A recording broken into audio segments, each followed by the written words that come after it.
Today's podcast is brought to you by ELIC, y'all. I've talked about them before, and I'm so grateful that I found this incredible organization that's spreading hope like we try to do and creating life change in honestly some of the most challenging places in the world. Where? They're in North Africa, they're in the Middle East, they're in Asia, and ELIC is dedicated to changing lives by equipping and sending people to teach English in these unreached areas.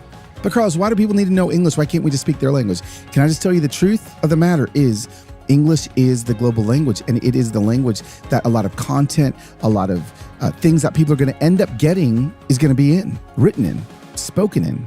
They provide training and support and a team of passionate people who are ready to make a difference. And I got a question. Have you ever thought about maybe this is something that you can do? Well, listen, whether you're a college student, recent graduate, or maybe an old guy like me, ELIC has a program for you. For example, they've got a 9-month global ambassador program, and it's a great option for recent college graduates. 9 months. You know, why don't you take off for a little bit? I don't know, maybe my daughter's going to hear this. They're going to leave me for 9 months. That's okay. They're going to be doing good in the world. So if you're ready to create hope with a global impact, visit elic.org/human hope. Check it out.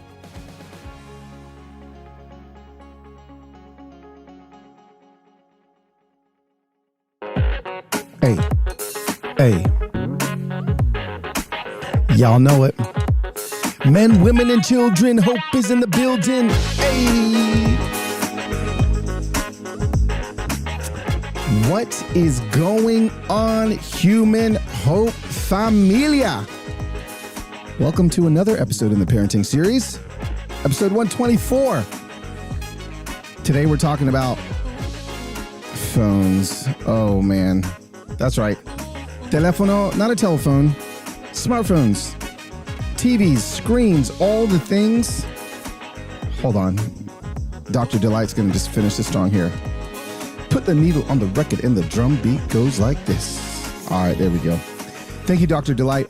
Yeah, friends, it's a very special episode where myself, I'm the voice you're going to be hearing. I'm interviewing myself with maybe a pop-up special guest. But today we're talking about tech. We're talking about tech and parenting, and this is quite possibly the most requested conversation on parenting that I get constantly, all the time. I used to go out with this organization called Orange, and I would do, sometimes I would do some technology breakouts. And here's the thing, like technology, when it comes to kids and phones and, you know, screens and all the things, it's continuing to evolve, right? So like what worked 5 years ago, they were great apps that worked 5 years ago. They don't work anymore. And it's evolving so fast that even the apps that you try to use to protect your kids 6 months ago are being left in the dust because, well, things are moving faster than we're able to keep up with. And so I've got some solutions for you. But what I want everybody to understand is it's inevitable that your kids are going to be exposed to smartphones, whatever devices, like at an earlier age than ever, right? And we all, you know, we can all judge parents that, you know, you see a 2-year-old, you know, watching an iPad, just staring at it. And we're quick to being like, oh my gosh, I would never. But would you? Do you even know the story of why that is happening? Like it is, we just get real judgy real quickly. And I want us to make sure we don't do that. And I also want you to hear me when I tell you that some of the things that I'm going to talk about today, you may not be able to do. You may have been like past this. You may have parented differently, and I'm not judging you. I'm not judging the fact if you gave your kid a smartphone at 5, right? Let's start here. It's this conversation is going to be different for every single family out there. So know that there's not one specific set of rules for your kids that you're going to be able to just listen to me talk about or some other parent talk about and just apply that to your kids. Every one of my kids have gotten phones at different ages. They all have different emotional intelligence, maturity at different ages. And so what they got is different at their different ages. And so just know that. And also know that the rules will shift and flex. And it's okay. Make sure you tell your kid, hey, this may change. This may be different in 6 months when you're different, I'm different, and technology is different. I just want you to know that it is a moving target, and you've got to be able to move with it. And I also don't want us to come from the approach that technology is just evil, that screens are just evil. I don't think so. I don't think that God is like surprised by the advancement of technology, and I don't think that screens are evil. Of course, they can be used for that, but let's discuss maybe some tips to help you navigate phones and kids, right? Ensuring that you try to set them up for the most healthy relationship possible. So let me start off with this. I believe that you can't rewind childhood. Like you can't do that. But you can fast forward it.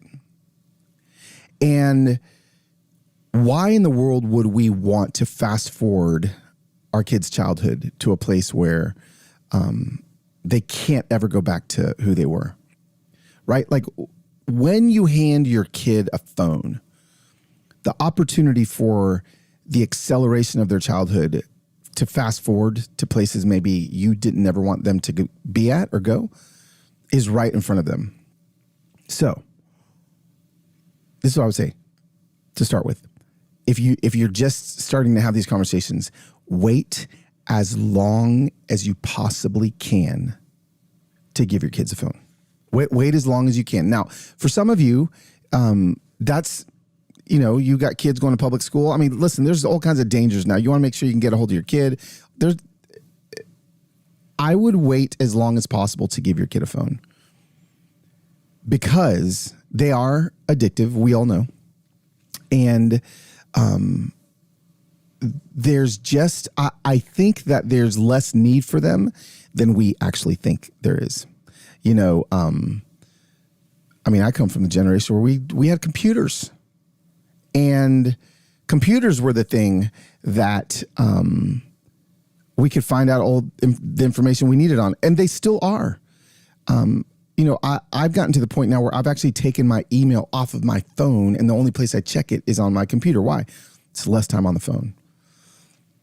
So the availability for your kid to continue to, and I know it's getting harder because I don't have kids in public school, so I know with a lot of parents, there's apps that your kids have to use now. There's on their phone, like it's almost like we're handcuffed into getting them smartphones. I'm just saying, wait as long as possible, because the temptations, the addictions, the availability of things that they should not see is going to be thrust their way.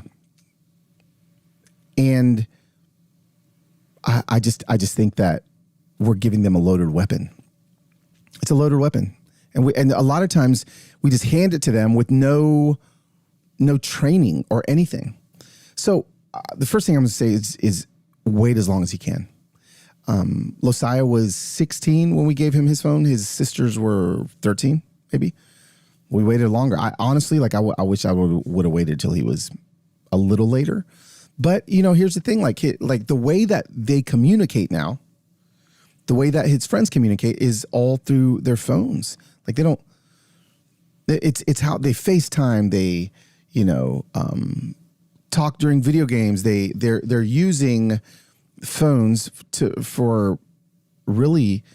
You can't change culture, but they're using phones for their relationships. And so I kept seeing my son being left out of group activities and relationships. And I was like, I don't want that to happen. So we've got to figure this out. Now, that being said, if you do decide to give your kid a phone, and when that happens, I think you need to give them the most basic stripped down phone there is. Now, there's a bunch of different versions. I'm not going to give you any recommendations because we haven't used any.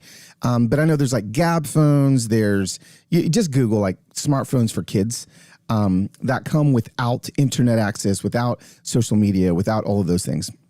I think that's a brilliant way to start off with your kid having a phone.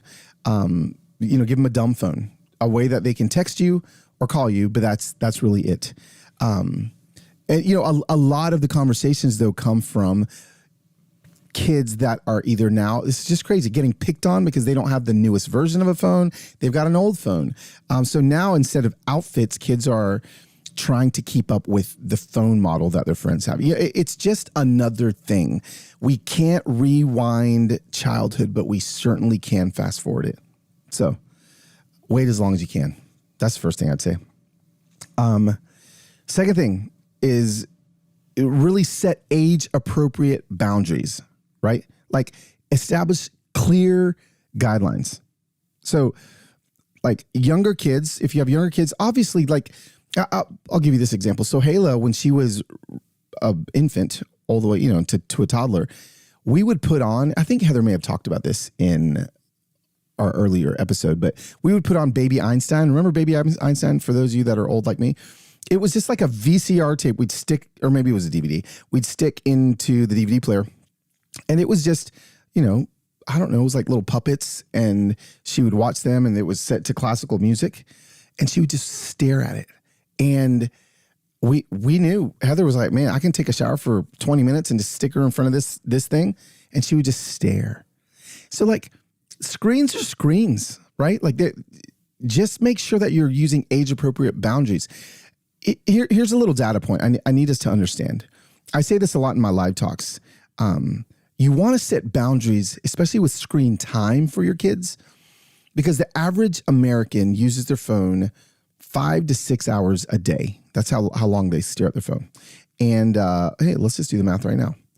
5 to 6 hours a day. So let's say it's 6 times 6 hours a day times 7. That is 42 hours a week. That's almost 2 entire cycles of the sun. Let's keep going. Let's multiply that. That's a week times 52. That's 2,184 hours. Oh no, now I don't know how do I divide it by, what am I trying to, I'm trying to find out how many days. So hours divided by 24. Oh, here we go. That's 91 days a year that an average, 91 days, 3 months that an average American stares. Morning and evening, 24 hours, sleep cycle, awake cycle, 3 months a year. I just wrote a book called How to Human. And when I did this math, it freaked me out, right? So 3 months a year, well, now let's multiply 3 months a year times, how old are you? So I'm about to turn 50. Say I live another 40 years. God give it to me. 3 months times, am I doing this right? 40. That's 120 months. I'm so dumb. I got to do this. 120 months divided by, wait. 120 months, 12 months. Oh yeah, 120. Oh, no, that's easy, right? That's divided by 12. That's 10 years, I think. It is 12 to 10 years. I would spend 10 years of my life. Can we stop for a moment and just appreciate the fact that I'm horrible at math? 10 years of my life that I would spend, that an average American would spend staring at their phone. 10 years. Do we want our kids to get there? Imagine, I'm 50, 49. Okay, maybe by the time you listen to this, will I be 50? Is my birthday this week? Oh. Imagine your kids, right? So like if they're on their phones at 10 years old, 5 hours a day. Let's do that math. Somebody do the math and send it to me. It could be 30 years they spend looking at their phone. It's just not human. It's not. So gosh, severely limit their access to screens. Just limit it. And then when they do have access, I would say this: teach responsible usage. Right. That's number 2.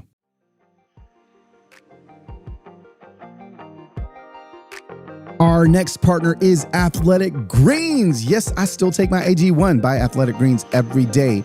And I gave it a try. If you've been listening to the podcast, you know this because I was having some gut health. Guess what? Gut health, no more problem. It's good. I take AG1 in the morning before I do anything else, and it makes me feel energized. It also, when you take vitamins and you're like, you just automatically, who knows if it's a placebo effect the second you take it, because it ain't working that fast. But I'm like, no, I'm ready to bust through a wall. Okay, let me let you guys know exactly what we have going on here. I know for me, it's so hard to keep up with the supplement routine. So that's what AG1 is for. It's like one scoop, like poof, or with just one rip of the little travel packets. It's so good.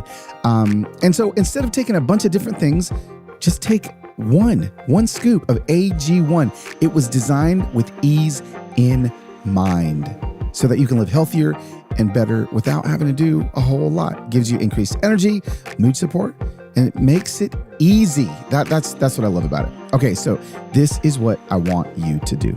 If you're looking for an easier way to take supplements, Athletic Greens is giving you a free 1-year supplement of vitamin D and 5 free travel packs with your first purchase.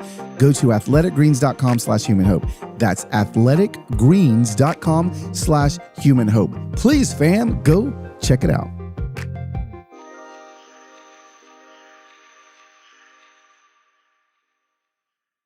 Educate your children about the importance of responsible smartphone usage. Now, when I say that, online safety, we had a situation once where one of my 3 kids was playing a game and didn't even think twice about this game.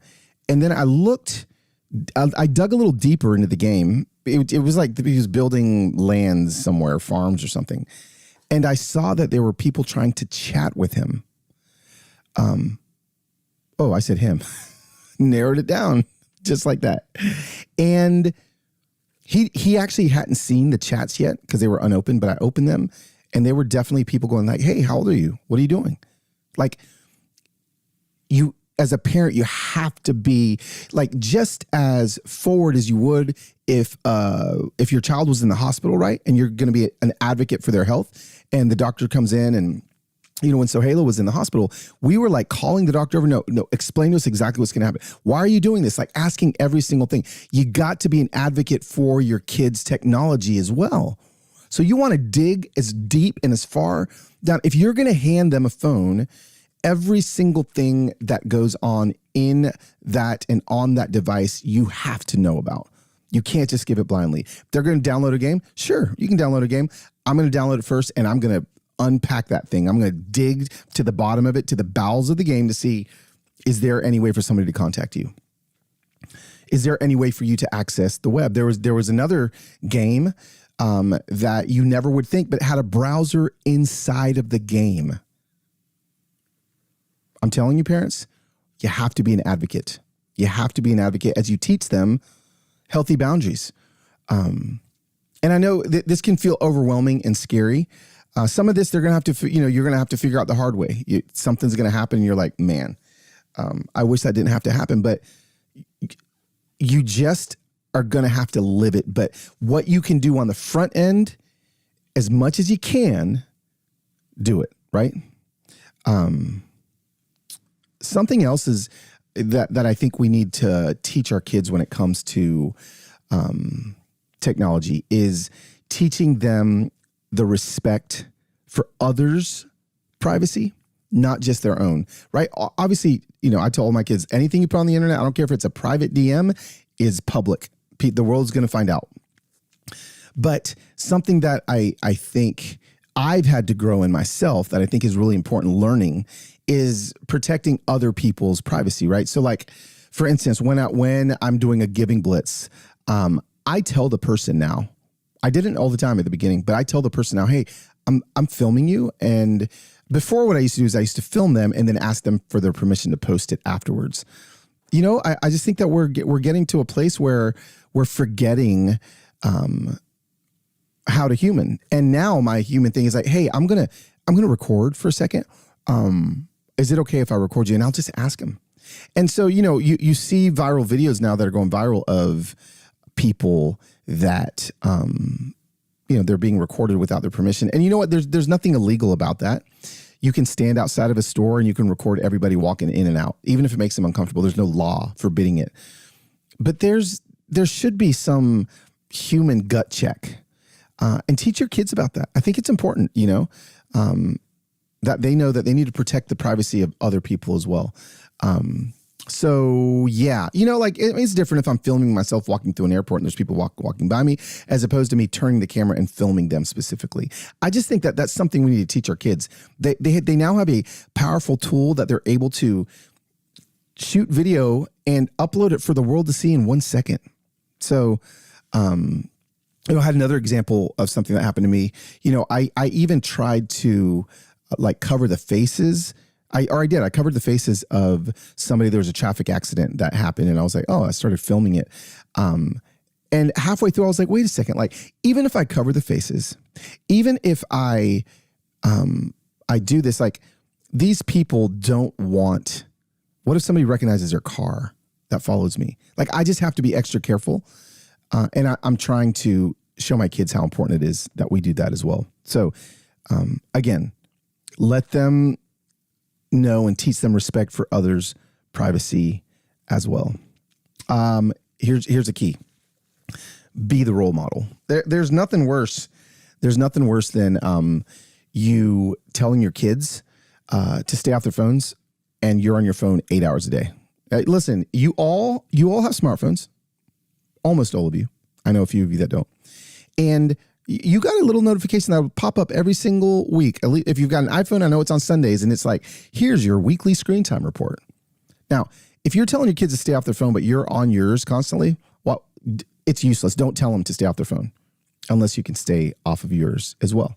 Be the role model. Be what they see. That is one thing that Heather is really good at that I'm not, right? Our kids learn by observing their parents.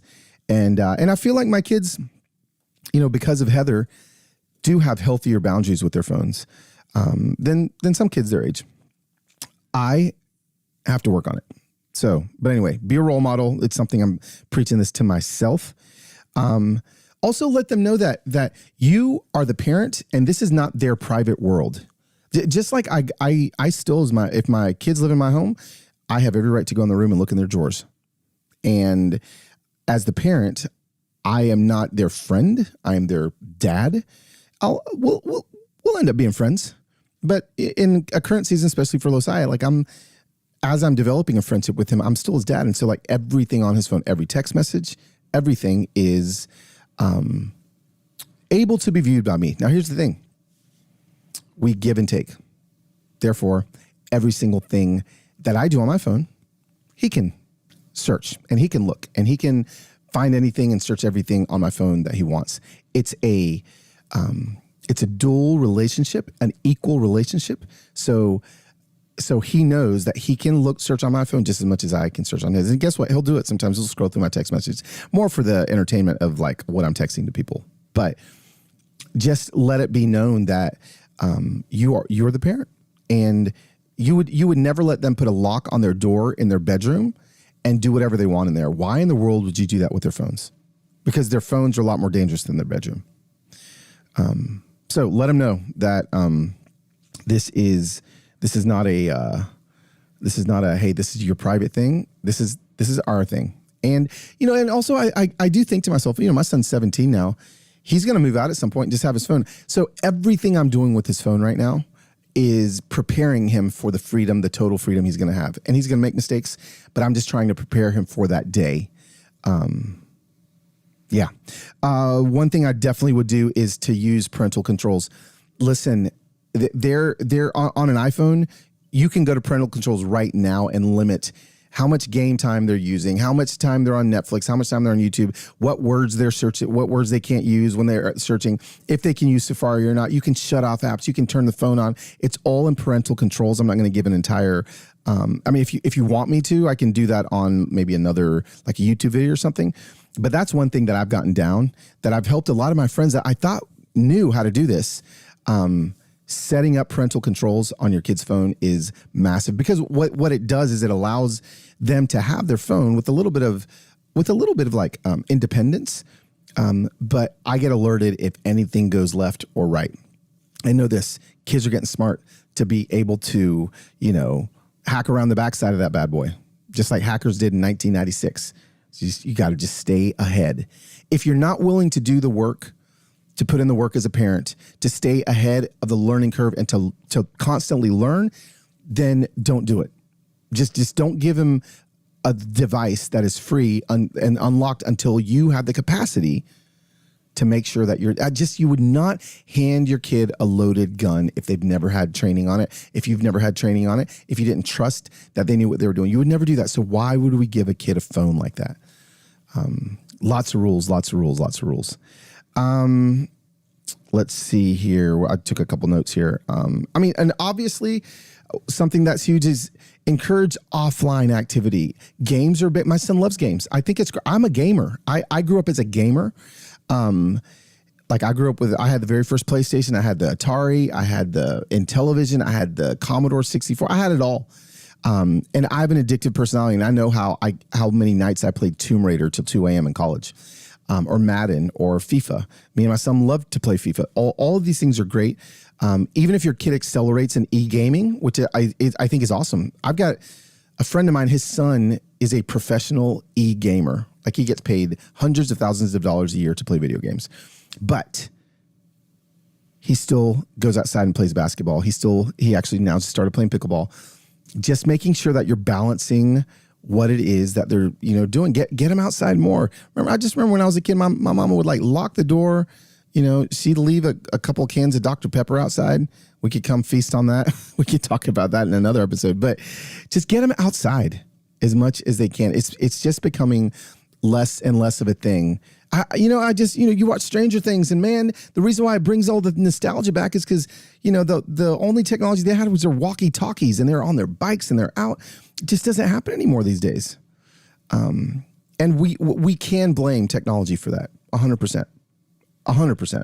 There's nothing else to blame. Okay. I want to make sure I get through all of these. Let's see. Yep. Be a role model. Make sure your communication is open. You're going to be able to check absolutely everything they do. Utilize parental controls. Establish encourage offline activities. And I just think that we just have to be purposeful and smart with everything that we do when it comes to technology and our kids. It's not ever going to go away. So instead of holding up a surfboard, I tell people all the time, you can hold up a surfboard and try to block a tidal wave coming at you. Guess what? You're going to get swept away. Or you can turn that thing around, hop on it, and surf that wave. And that's what I'm asking you to do, is to surf the wave, and to be involved. And please don't just hand your kids a phone without you doing all of the legwork ahead.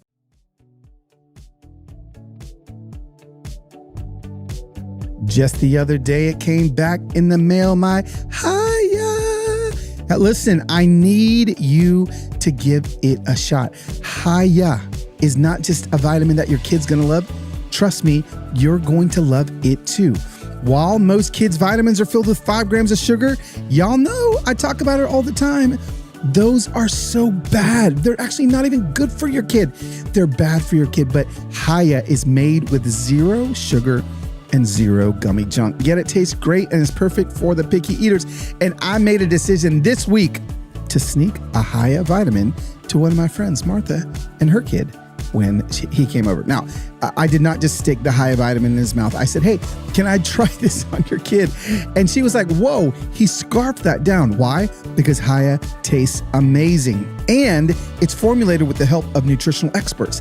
Hiya is pressed with a blend of, listen to this, 12 organic fruits and veggies, and supercharged with 15 essential vitamins and minerals, including vitamin D, B12, C, and zinc. Okay. I have loved Hiya, and I know you will too. We worked out a special deal for Hiya for their best-selling children's vitamin. Receive 15% off your first order. That's right, 15%. To claim this deal, you must go to hiyahealth.com/human hope. This deal is not available on the regular website. You got to go to hiyahealth.com/human hope and get your kid the full body nourishment they need to grow into healthy adults.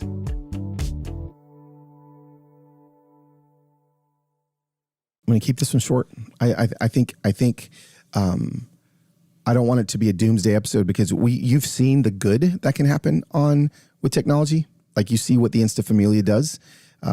Millions of dollars that we raise through the phone, through storytelling, through quality content. Make sure your kids see that as well. You know, when I have meetups, I just had a meetup, and I'm having one every week of this tour. Kids are coming all the time, and you know what's funny is like the kids are like, "Oh, you're the man on my dad's phone or my mom's phone." Like and they're like, "Oh, you're shorter than I thought you were." You know, all the things, but our kids are watching what we're watching, and I'm not saying that I'm just the great content they need to be watching, but make sure that they see you using your phone responsibly and for good. Right? Show them the good things, show them the giving blitzes, show them the highlights, show them how phones can be used for good, and help them actually do this. Help them if they have a phone. Maybe it could be like a goal a week. What's one good thing you can do with your phone this week? You know, it's always the sky is falling. What if we ended like that? What if we ended with, honestly, I've never thought about this. I'm going to try this with Losiah this week. Every week, let's talk about one great thing, maybe in your family meeting, you've done with your phone. What was it? You had a FaceTime with grandma and grandpa for an hour? That was great. Did you send a loving text message to encourage somebody? That'd be great. Were you able to Venmo somebody some money, $3 maybe, that for a Starbucks drink that they weren't expecting to get? Were you able to take some photos of wildlife while you're outside with your phone? Like what are ways we can use our phone in a positive way? You know, there can be episodes for let's just put the phone away. There can be episodes of like leave your phone at home, like all the things. And we used to have a phone bag, like where people would put their phone in the bag, and so that there was less phone. I feel like yes, that's important to not be on your phone, but let's also look at the positive aspects of what a phone can bring, and talk about that out loud with your kids. If you're just saying that the phone is bad constantly, then, I mean, that's going to do something to your kid's psyche, and it's not going to make them get on their phone less. Trust me. So yeah, I like that. I'm going to actually go upstairs and start doing that with Losiah. Hopefully this was helpful for you guys. I feel like because I'm on my phone all day, every day doing things, I do have a specific understanding as far as like how this is affecting our souls and our psyche, because I'm doing a lot of research for my next book on this. And I just didn't want this to be an overwhelmingly negative conversation. I feel like there are positive things you can do if you give your kid a phone in a responsible way. Be the parent, be in charge, majorly restrict their access to certain things, know their phone better than they do, but also find some of the beauty that they can do and use their phone for. Look at this, 28 minutes-ish. I know we have a couple partners in here, but we're actually going to try some shorter episodes, and I'm doing this on purpose because I want you. I want you to listen to all of the podcasts. You know, these podcasts are they're they're not listener supported, they're partner supported, and it really helps. I don't know if you guys know this, but when you listen to the entire thing, it does, as opposed to, and I can see how long you guys, not you individually, like I can't see like your phone, but I can see the statistics on how long people are listening. And you know what? Some people like podcasts that are an hour and a half long. I like to talk a lot, and a lot of times my podcast will end up that long. But I also have heard, and the data shows that shorter podcasts may be a better thing to do. And so I'm going to try to shorten these things up just a little bit. Maybe this will be helpful for you. And hang on, Dr. Delight, come on in. Hey, listen, phones ain't all bad. You're listening to this on your phone. I know, or maybe on YouTube, who knows? Men, women, and children, hope is in the building. All right, for me, next week, we've got the last episode in the parenting series. which is my great friend Paula Ferris from Good Morning America, The View, all the things. She is going to be talking about being a working mom. There's too much shame being thrown and shade being thrown at working moms in 2023. You can be a working mom and be just as involved in your kid's life as a stay-at-home mom. Trust me. Men, women, and children, hope is in the building. I honestly think that you are going to love next week's episode with Paula Ferris. Please make sure you come back. It is the last episode of the parenting series. This series was because of you. You did this. You asked me to do it, so I'm here for you. See you guys next Thursday.